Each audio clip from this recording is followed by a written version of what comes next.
मेरे प्यारे दोस्तों, क्या आपने कभी सोचा है कि एक पल की पागल हवस इंसान को इंसान से हैवान बना देती है और फिर वही हैवानियत जब पछतावे की आग में जलती है तो इंसान दोबारा इंसान बन जाता है। नमस्ते मेरे प्यारे दोस्तों, आज फिर मैं आपके सामने एक ऐसी कहानी लेकर आया हूं जिसे सुनकर आपकी रूह कांप जाएगी, आपकी आंखें नम हो जाएंगी और आपके दिल में एक सवाल बार बार उठेगा कि इंसान आखिर इंसान कब तक रहता है, कब वो हैवान बन जाता है और कब फिर से इंसान बनकर लौट आता है। ये कहानी है उत्तर प्रदेश के एक छोटे से गांव की। गांव का नाम है कल्याणपुर। यहाँ की मिट्टी में अभी भी पुरानी संस्कृति की खुशबू बसी है। कच्चे मकान, खेतों के बीच बनी पगडंडियां, सुबह सुबह मंदिर की घंटियां और दूर तक फैले सरसों के पीले पीले खेत। बस इसी गांव में रहती थी हमारी आज की नायिका राधा। राधा नाम ही कितना पवित्र है ना। बचपन से सब उसे राधा रानी कहकर बुलाते थे। गोरा रंग, लंबी चोटी, बड़ी बड़ी काजल लगी आंखें और हंसमुख स्वभाव। जब वो हंसती थी तो ऐसा लगता था जैसे पूरा गांव हंस रहा हो। उम्र थी सिर्फ 17 साल जब उसकी शादी ठाकुर साहब के इकलौते बेटे विक्रम सिंह से तय हो गई। विक्रम आर्मी में था, सीमा पर तैनात। शादी के बाद सिर्फ 10-15 दिन की छुट्टी मिली थी। वो दिन राधा के लिए स्वर्ग के दिन थे। विक्रम उसे इतना प्यार करता था कि राधा को लगता था दुनिया की सारी खुशियां उसके हिस्से में आ गई हैं। लेकिन छुट्टी खत्म हुई और विक्रम चला गया बॉर्डर पर। फिर शुरू हुआ राधा का इंतजार। दिन गुजरते गए, महीने गुजरते गए। पहले तो चिट्ठियां आती थीं, फिर फोन आने लगे, लेकिन फोन भी महीने में 1-2 बार। सास ससुर तो थे पर वो भी अपने में मस्त। ससुर जी खेती बाड़ी में लगे रहते, सास जी घर गृहस्थी और पूजा पाठ में। घर में बस एक और जीव था जिसका नाम था कालू। काला देशी घोड़ा, लंबा, ताकतवर, चमकती काली चमड़ी। ससुर जी उसे खेत का काम करने के लिए पालते थे। सुबह सुबह कालू को हल में जोतकर खेत चले जाते और शाम को लौटते। धीरे धीरे राधा का मन अजीब होने लगा। पति की याद में वो रात रात भर रोती। छत पर जाकर चांद देखती और सोचती, कब आएगा मेरा विक्रम, कब गले लगेगा मुझे, कब मेरे सूने जिस्म में फिर से जान डालेगा। दिन में वो घर का सारा काम कर लेती, लेकिन जैसे ही रात होती उसकी आंखों के आगे अंधेरा छा जाता। नींद नहीं आती थी। वो चुपके से छत पर चली जाती। वहां से घोड़े का बाड़ा दिखता था। कालू चांदनी में चारा चबाता रहता। उसकी चमकती काली चमड़ी, उसकी मांसपेशियां, उसकी ताकत। राधा घंटों उसे देखती रहती।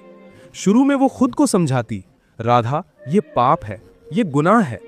लेकिन हवस दोस्तों, हवस जब सिर चढ़कर बोलने लगे तो इंसान की सारी अक्ल गायब हो जाती है। राधा का मन दिन ब दिन बेकाबू होता गया। वो दिन में भी कालू को देखने लगी। जब ससुर जी खेत चले जाते वो बाड़े के पास जाती, हाथ फैलाकर उसे पुचकारती। कालू भी उसकी आवाज सुनकर हिनहिनाने लगता। राधा को लगता जैसे वो उसकी पुकार सुन रहा हो। फिर एक दिन, वो दिन आया जिसने राधा की जिंदगी हमेशा के लिए बदल दी। शाम का वक्त था। ससुर जी खेत गए थे, सास जी मंदिर। राधा अकेली थी। उसने देखा कालू बाड़े में बेचैन हो रहा था, बार बार जमीन खोद रहा था। राधा का दिल तेज धड़का। उसने सोचा, बस आज देख लेती हूं कि आखिर मेरे अंदर ये आग क्यों सुलग रही है। वो चुपके से बाड़े में गई। कालू ने उसे देखा और पास आ गया। राधा ने डरते डरते अपना हाथ उसकी गर्दन पर फेरा। पहली बार उसने कालू की ताकत को इतने करीब महसूस किया। उसकी गर्म सांसें, उसकी मजबूत छाती। राधा की सांसें तेज हो गईं। उस दिन कुछ नहीं हुआ, लेकिन उस दिन के बाद राधा की रातें बदल गईं। अब वो रोज रात को छत पर जाती, कालू को देखती। फिर एक रात चांद पूरा था। गांव में कुत्ते भी नहीं भौंक रहे थे। राधा ने धीरे से दरवाजा खोला। पैरों में आवाज ना हो इसलिए नंगे पांव थी।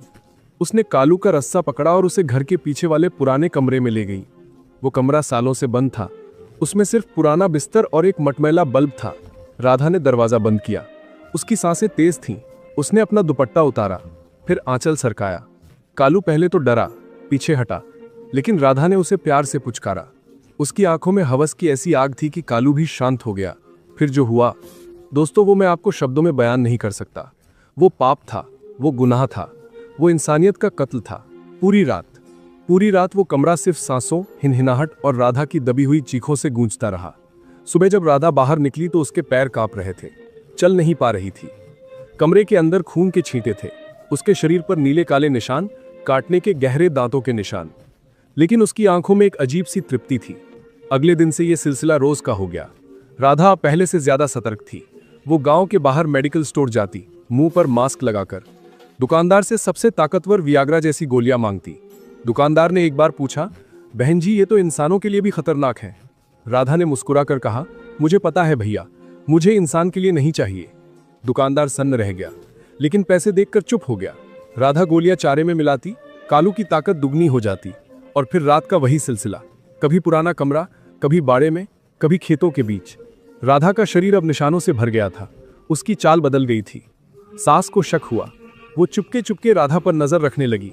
एक रात सास ने देख ही लिया, दरवाजे की झिरी से। जो नजारा देखा, उसकी चीख गले में ही दबकर रह गई। उसने ससुर को जगाया, दोनों रोए। फिर फैसला किया, घोड़े को बेच देंगे।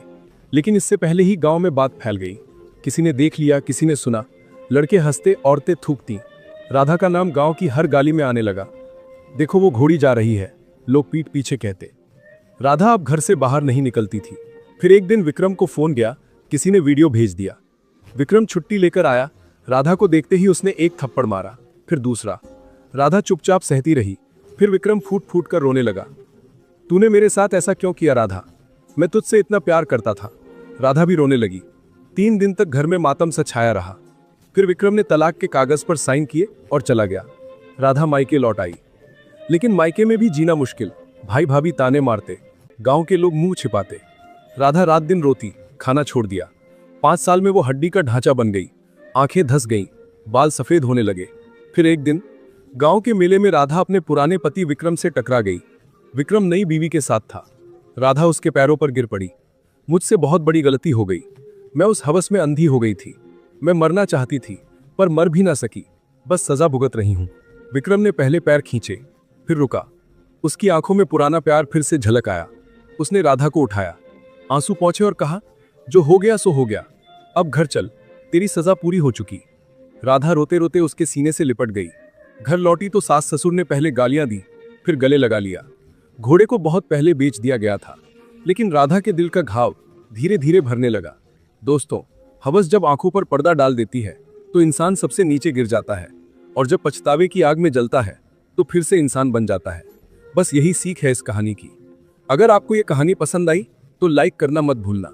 चैनल को सब्सक्राइब कर लो और घंटी दबा दो, वरना अगली सच्ची सी कहानी मिस हो जाएगी। मिलते हैं अगली कहानी में। तब तक अपना और अपने परिवार का ख्याल रखना। जय हिंद, जय भारत, नमस्ते।